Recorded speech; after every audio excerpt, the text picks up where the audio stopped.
Welcome to the Athlete Dad Podcast, where we explore the intersection between physical pursuits and fatherhood. I'm your host, Ben Gibson, and what we're going to do on this show is we're going to hear from elite, amateur, or professional athlete dads around all topics like ambition, balance, and integration. So if you're an ambitious dad that is pursuing or looking to pursue your athletic passions now while improving the way you show up at home, then we have a great show for you.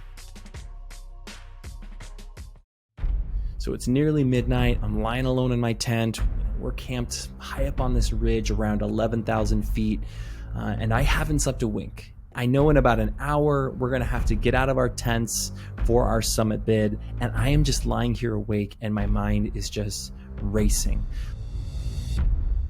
First, knowing that I haven't slept at all, and I'm about to have a 16 to 18 hour day. So we're going to be awake for over 24 hours on our summit bid. There's also this thunderous roar from this never-ending stream of rockfall just cascading down just below where we'll begin our climb.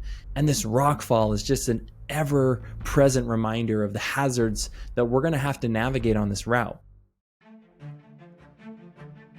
We'll begin our bid by climbing the crux of the route, or the most difficult part of the route, which is going to require us to first rappel down a rock overhang to get to the base of this really large ice chute. And at that point, we should have about 7 or 8 pitches of anywhere from 45 degree to vertical ice climbing to complete to bring us to the top of the ridge. Because we're doing all of this climbing around 1 in the morning, everything is going to be done in the dark. Most importantly, my mind is racing because I'm thinking about my family back home. I'm a dad of 2 small boys. I have my wife, and I just can't help but think about their faces and the risks that I'm taking. And I'm very unsuccessfully trying to rationalize why I'm lying here in this tent about to attempt what I'm about to attempt. These types of pursuits, these climbs and goals of mine, they're really different now. They were different becoming a husband. They were very different becoming a dad, and certainly now as a dad of 2. And I know in these moments, I'm supposed to compartmentalize, in order to focus on the task at hand, to stay safe. But in this moment, I can't help but shake the feeling and shake the question that I just keep asking myself over and over again.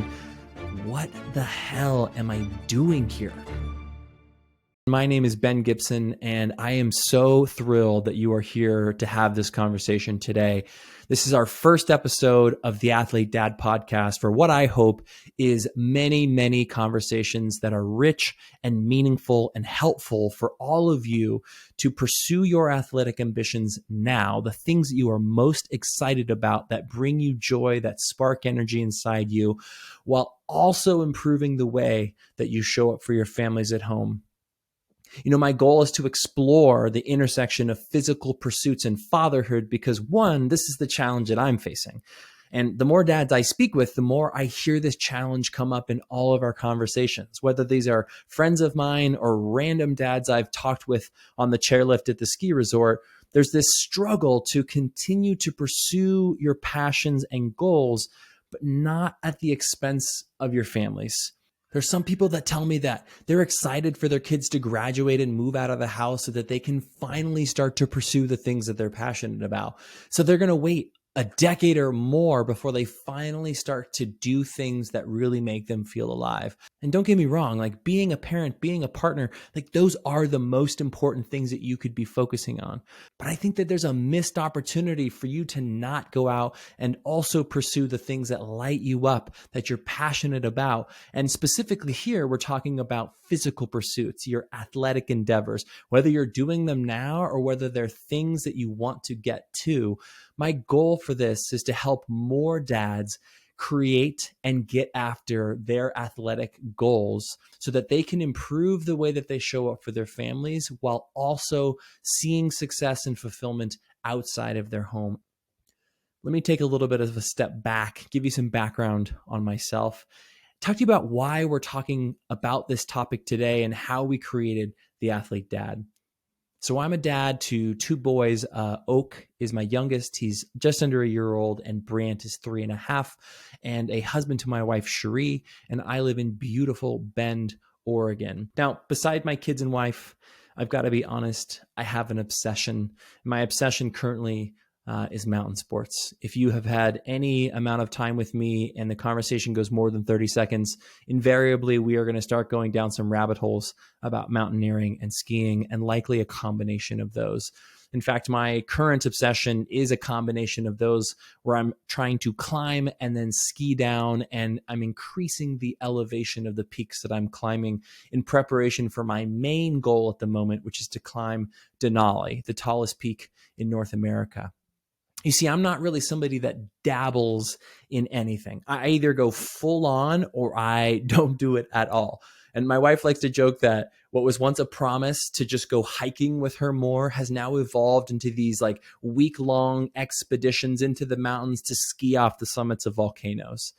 So needless to say, I have a hard time keeping my hobbies as just hobbies. It's just that like when I do something, I get the most satisfaction in working hard to do it really well and to consistently improve. And I think the reason why is that there was this study done by a guy named Dr. John Barry in the UK. And they found that the number one thing that men can do to be fulfilled is self-improvement.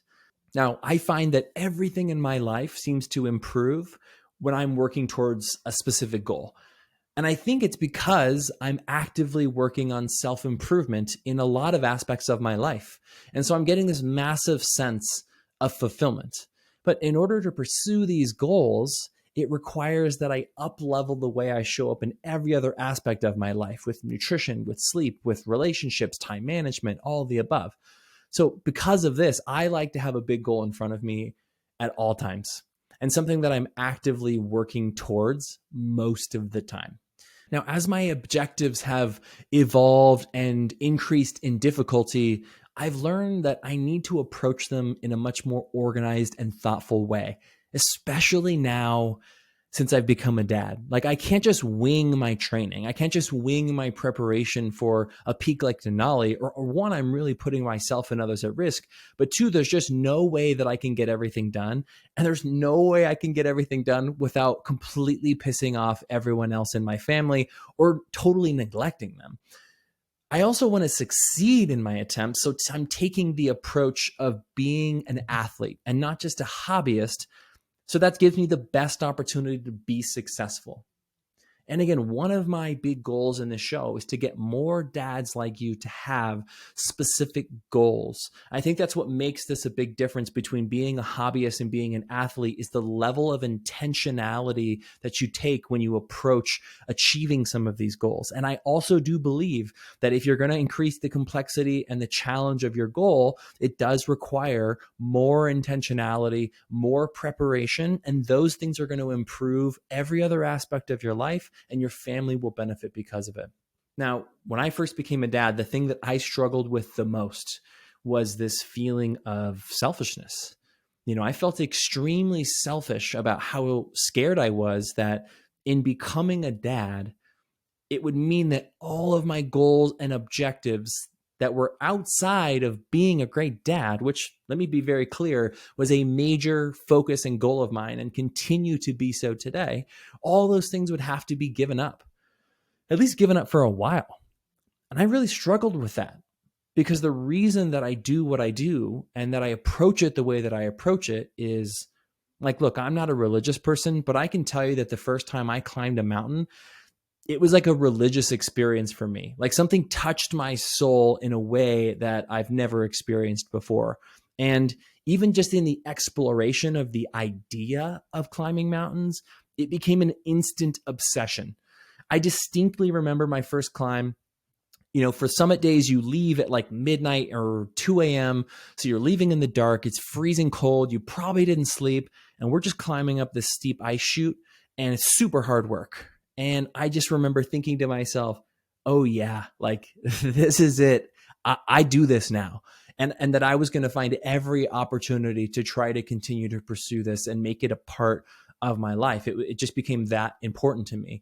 And every climb since has become this very important experience where the person that goes up the mountain is not the same person that comes down the mountain. And that has been a really, really important part of how I find fulfillment and how I grow as a person. When my first son was born, He was born at 25 weeks. So we spent 4 months in the NICU. He came home on oxygen.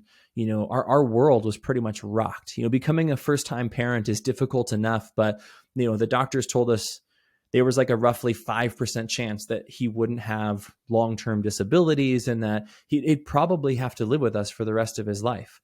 So, right away, we're not only jolted by the fact of becoming new parents, but by this totally altered reality of what our life is probably going to look like. And there's this weird thing when you become a parent where, if you think about the decision tree of your life, and if you go one route, you sort of cut off all the other decisions or all the potential routes that your life could have taken.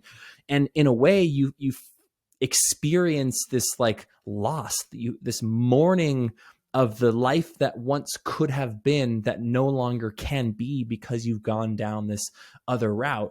And so we went down this fork in that decision tree that was going to alter the way we thought our lives were going to be pretty significantly. If you met my son now, who's, 3.5, you would never know that he was born preterm. He's about as normal as a kid as you can find. There's some lingering lung issues that, means he's often hospitalized most times when he's sick. But like, man, considering the possibilities of how his health and outcomes could have been, he's generally a healthy, normal boy. Like I've never been so stoked for normal, quote unquote. But going through that trauma with my son, my perspective on my own ambition shifted pretty drastically. There was a moment I distinctly remember in the hospital, one of his doctors made this kind of like offhand comment of like, hey, look, he's probably going to be okay, but he's probably not going to be an Olympic track athlete. And for whatever reason, walking out of the hospital that day, I wept. I was mad and I was just devastated by the fact that my son is still this month, a month-old infant, and we're already putting limitations on his abilities. So this idea that I struggled with in the beginning in becoming a dad, that like my goals and pursuits and passions were going to have to be put on hold, have now been put into a new light. That, look, if I could show him that there were no limitations to the things that you could do, if I could try to model that, or at least the things that you would attempt to do, that maybe it would give him the best chance at trying to eliminate any of his own limitations. And be damned if he doesn't grow up to be an Olympic track athlete. So I feel like I had started to develop a pretty strong why of, you know what? No, like I feel like there's a responsibility to be ambitious as a parent. So I got to work on the how. And the question I find myself asking over and over again was, how could I continue to pursue my passions and model ambition in a healthy way, while also balancing the responsibilities at home so that I could still show up the way that I wanted to as a dad and as a husband? Because beyond my goals of climbing peaks and doing a bunch of wild stuff outdoors, I also had goals of being a great father and being a great husband. And I think it's really like in the exploration of that question of how, and the many failures and some successes of attempting to figure out the answers to it, it's led us to this conversation today. And let me be very clear about something. I am not here talking because I have all the answers, nor do I think any one person does. I am here talking to you because I am looking for them. And even if all of the conversations that I'm having with these ambitious athletic dads who are crushing it in so many ways were only had and heard by myself, I would still think this is a valuable use of my time, because I am on a pursuit, not just to accomplish these things outdoors with my own dreams and goals, but to be the best dad and husband I can possibly be. And I believe that the way to do that is through a combination of these endeavors, to pursue things you are passionate about. And here in particular, in our respective sports or physical pursuits. And that allows you to become the best version of yourself for your family. And I'm guessing you're listening to this because you have probably asked yourself either that question or a similar question. How can I do both? Because I believe the outcome is better if I do. Now, again, I have made so many mistakes and will continue to make mistakes. I have probably made half a dozen mistakes this morning before breakfast with my kids. But one thing I do feel confident in is that I do believe that the answers are going to come down to three basic categories. The first, as you probably can guess, is ambition. All things around the idea of ambition. What does it mean to model it?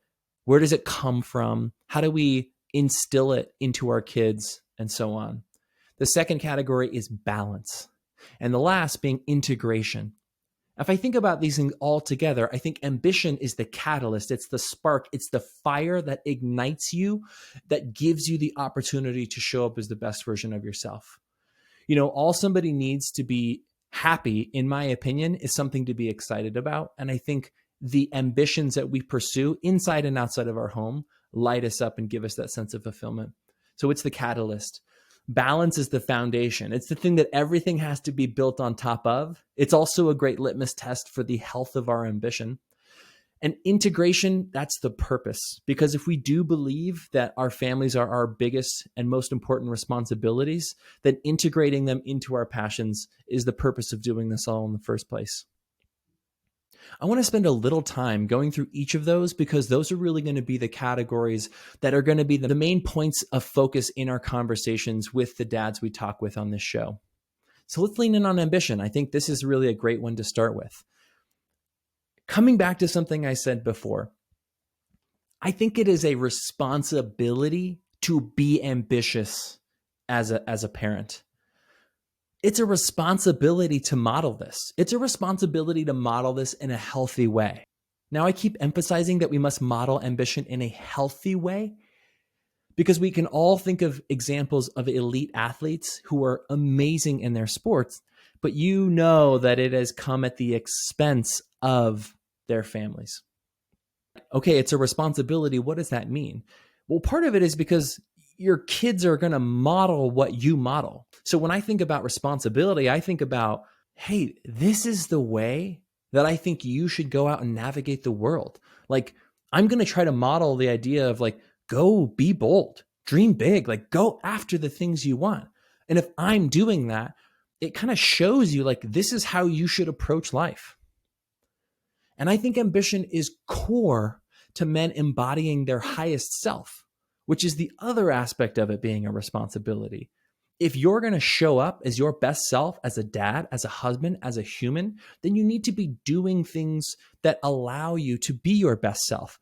And that's through the pursuit of things that push you and challenge you and grow you physically, mentally, spiritually. I also think that athletic pursuits are the best vehicles for expressing and modeling ambition. And it's also the one that gets you the most benefits, the most bang for your buck. Yeah, you can go be successful as an entrepreneur, but you can also be extremely unhealthy and overweight and be a successful entrepreneur. Trust me, I have seen a dozen examples of that. People that have a ton of money and absolutely piss poor health. But to pursue something that's a physical pursuit or a sport or an athletic endeavor, whatever you want to call it, like you have to have the whole package there. You got to be physically, mentally, spiritually, logistically on top of your A game to achieve things at the highest level. So I think it gives you the most bang for your buck. The other thing with ambition, man, is like, I don't want to be a hypocrite with my kids. I don't want to be the dad that's like, oh, son, you can go and do anything. You can be anything. Don't work that job. Like, work a job that you love. Only to have my kids look at me and be like, well, why didn't you, dude? Why you hate your job? Your passions are watching TV and you literally don't do anything. Like if your kids are boring and apathetic, and I'm sorry if you feel called out by that, but like, I don't know. If your kids are boring and apathetic, like who modeled that for them? I don't want to be the one telling them that this is how the world works and not modeling that. So ambition is important and it's a tricky topic. There's not something that I think you can pin down very easily with its origins and where it comes from, because that's the other thing too. You know, especially with dads. I see a lot of dads out there that are hardcore living vicariously through their kids. You would quantify them as an ambitious dad, but it is not from a healthy place. It's like you can see that they're that way because like they didn't accomplish their goals. And now be damned if their kid doesn't be better than they were, or their dad was writing them. And that's how they think that they're supposed to be making their kids competitive, ambitious, successful, whatnot. So there's a lot that we're going to explore with that topic. We can make entire episodes on just ambition. But let's talk about balance. I think balance is most important because it's one of the strongest indicators of the health of our ambitions. Because ambitions, they can't come at the expense of our most important priorities. And balance is tricky. Like, again, a hard one to kind of pin down depending on how you want to define it. I don't think balance is that like I put equal energy into every aspect of my life all at the same times. I think it's more of like an oscillation between things. Like, of course, at like certain times, something is going to get the majority of my energy, but I've got to make sure that I swing back and give energy equally to the other things. And so balance is like this craft that has to be constantly honed and improved through intentional planning, organization, and communication. I believe that striving to balance physical pursuits and family has the ability to organize our priorities uniquely and more powerfully than anything else. This is why I think physical pursuits, sports, whatnot are the most important way to model ambition, is because they're one of the most unique ways at creating clarity and strengthening our discipline and improving how we show up outside of our pursuits. Like, in order for me to go and pursue big goals, I have to make sure my shit is tight at home. I've got to make sure I'm organized, that I'm prioritized, that I am on top of my game in terms of sleep, diet, presence. I've got to be thinking a lot of time out in order to make these things happen successfully. But I invariably fuck this up all the time. And so that's why I say it's a craft. It's constantly got to be honed. Just when I think that I've got it down, sure enough, I missed something. And that gives me an opportunity to get more organized, to be more intentional, to be a little bit better at the way that I'm approaching things. Here's an example of what I'm talking about. So there's something that I wildly mess up a lot of the time. I have these big training days on the weekends. Oftentimes on a Sunday or a Saturday, I could be gone for like 8 hours for a very long training ordeal. And more times than not, I'm in the mountains, relatively inaccessible. And where I often fail is in how I tee up my family to be successful while I am gone playing in the mountains. All right. The kitchen will be messy. Like, nothing is teed up for them in terms of there's no breakfast made. I only made coffee for myself. Like, honestly, like the most selfish way that I show up is probably the mornings that I have a really long workout. Now, that's something I'm trying to improve, and I'm getting a little better. But here's the way I'm trying to think about these things in terms of striking a balance so that my family actually improves and benefits from these things.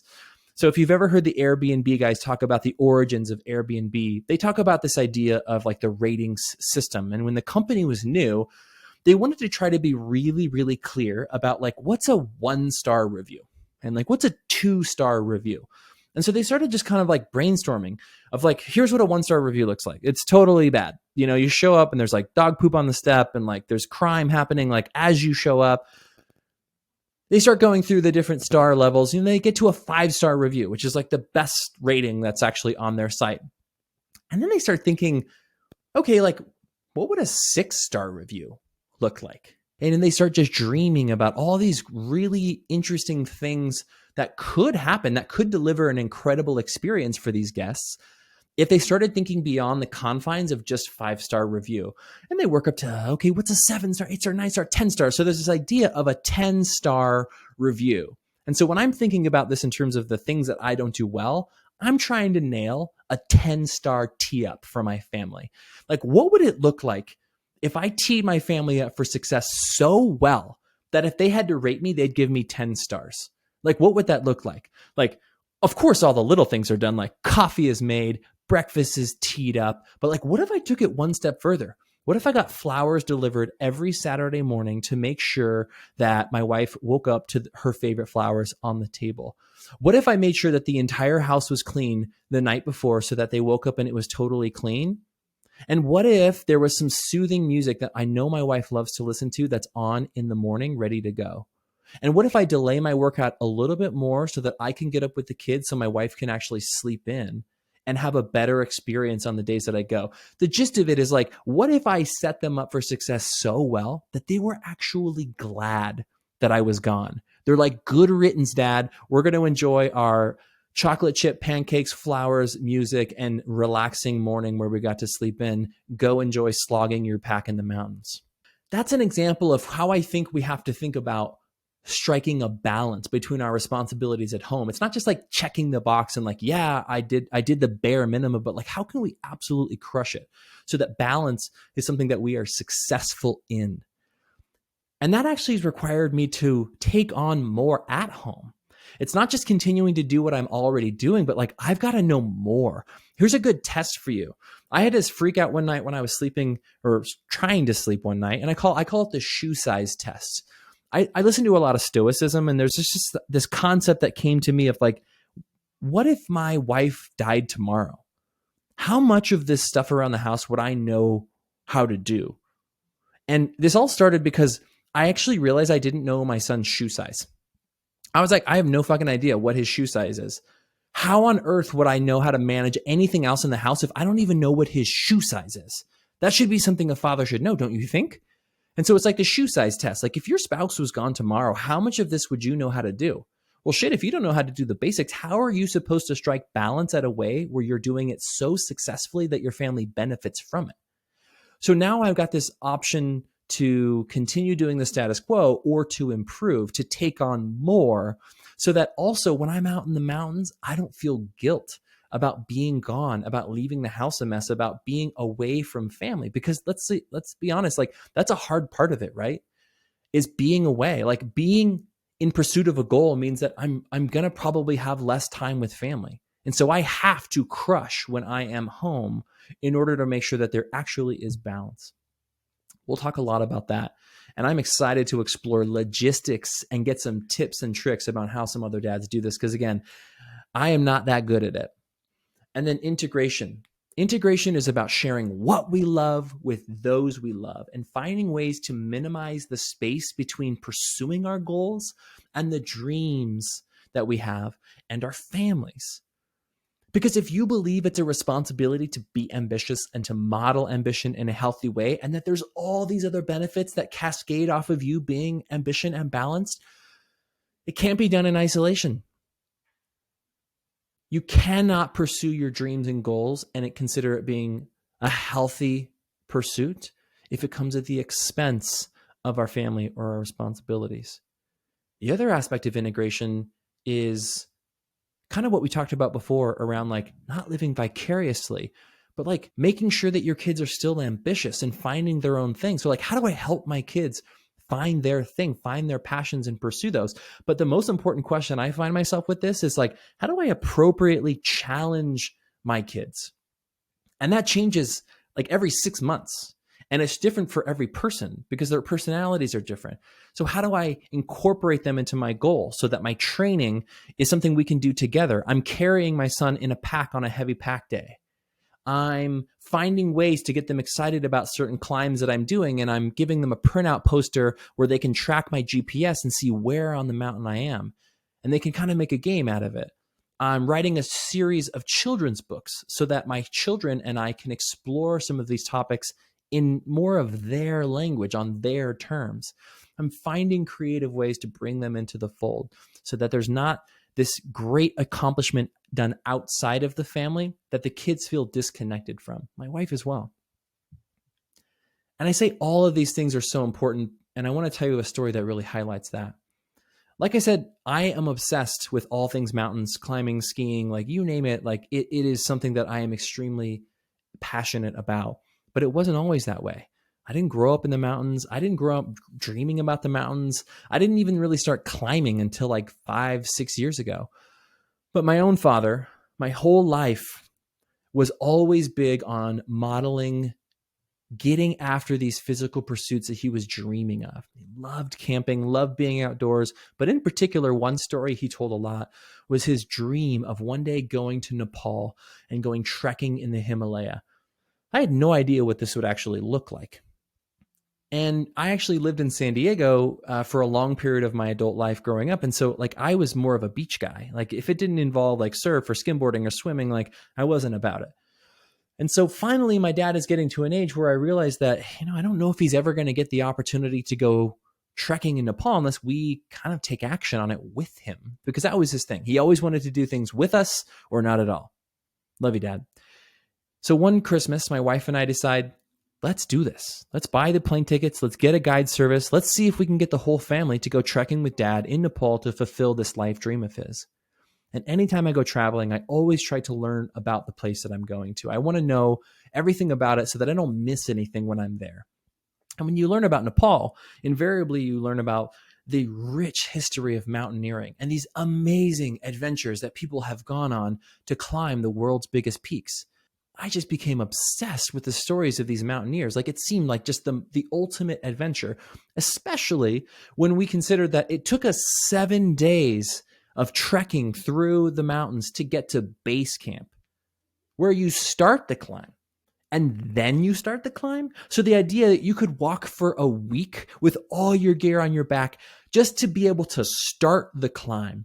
And then when you get into the mountains, you're like the amphitheater of the gods, just surrounded by the tallest peaks on this earth. It was an incredibly life-changing experience. And I was hooked. And I knew that as soon as I got back from this trip, I was going to give my hand to climbing. I booked a trip immediately. And that's where I fell in love. And it's really carved out the rest of my life. We talk about that decision tree of life and the decisions that we made. Man, I made a hard right when I started going into climbing because it changed the trajectory of my life. I may or may not have moved my family to Bend, Oregon from California so that I could continue to pursue these goals at a much better level.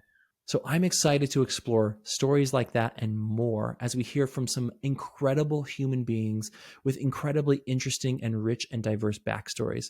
We're going to hear from dads that are world champions, that are literally redefining the sports that they participate in as we know it, record breakers, people that are pushing the bounds, and also incredible elite amateurs where like amateur almost isn't even doing it justice the way that they pursue these athletic endeavors, where they're getting so rad that it is just remarkable the things that these people are able to achieve. But most importantly, we're going to hear about their most important position they play, which is dad and husband and partner. And the kinds of things we're going to discuss. We're going to hear about all these rich ideas around ambition, balance, and integration, and more. We're going to talk about risk. We're going to talk about fear. We'll talk logistics and nitty-gritty details around like, how the hell did you do this? We're going to talk about before and after big events and how we prepare and how we invest in our families. And guys, there is really nothing that's going to be off the table. And I think this is really an important step for us to have this conversation together, because regardless of where you are on that journey, we're all taking this first step here together. We are just getting the Athlete Dad started. So the best way you can help, 1, keep listening.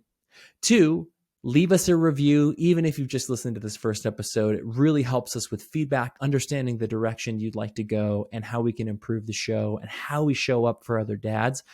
And share this podcast with some other ambitious dads you know. I'm, again, excited for this journey and looking forward to many more rich conversations with you.